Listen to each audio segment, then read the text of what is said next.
د پښتو ژبې سندرغاړې او پخوانۍ ډانسرې نادیه ګل تازه لوڅه او بربنډه ویډیو وایرل شوې ده.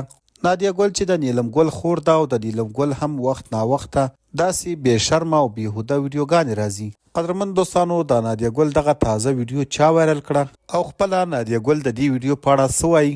که غواړئ چې په اړه یې پوره معلومات ترلاسه کړئ نو ویډیو تر پایه وګورئ.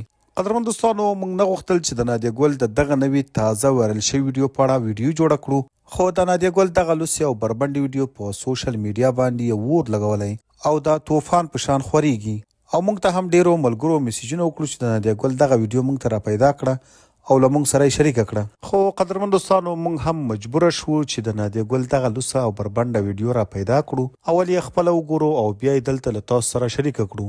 کله چې موږ د نادیه ګل دغه ویډیو را پیدا کړه او ومو کتله نو پکې ښکاري چې نادیه ګل په دې ویډیو کې د بې شرمي ټول حدونه پار کړي دي او هغه ناروا کارونه یې پکې کړي چې په انګریزي فلمونو کې هم انګریزان نه کوي. ملګرو، نن سبا په دغه هر څوک پوهیږي چې نادیه ګل او د نادیه ګل په شان نورې جنکۍ دا هر څه چې کوي دا یوازې او یوازې د پیسو لپاره کوي. د دې هر څه هیر وي او هیڅکله هم دا نه وایي چې موږ به هم یوه نه یوه ورځ ځواب ورکوو. ملګرو، دوی د همدغو پیسو او همدغو غلط کارونو لپاره بار ملکونو ته ځي، هلته سټیج شوګانې کوي او ورسره یو نیم کس سره همدا غلط کارونه هم وکړي، هغه پیسې ورکړي او بیا ورسره همدا غلط کار هم وکړي. د نادیه ګل دغه تازه وایرل شوې ویډیو موږ هم وکتله، خو دوستانو کله چې موږ دغه ویډیو وکتله دا پوره لوڅه او بربنډه ده چې تقریبا ټوټل ویډیو 6 منټه ده.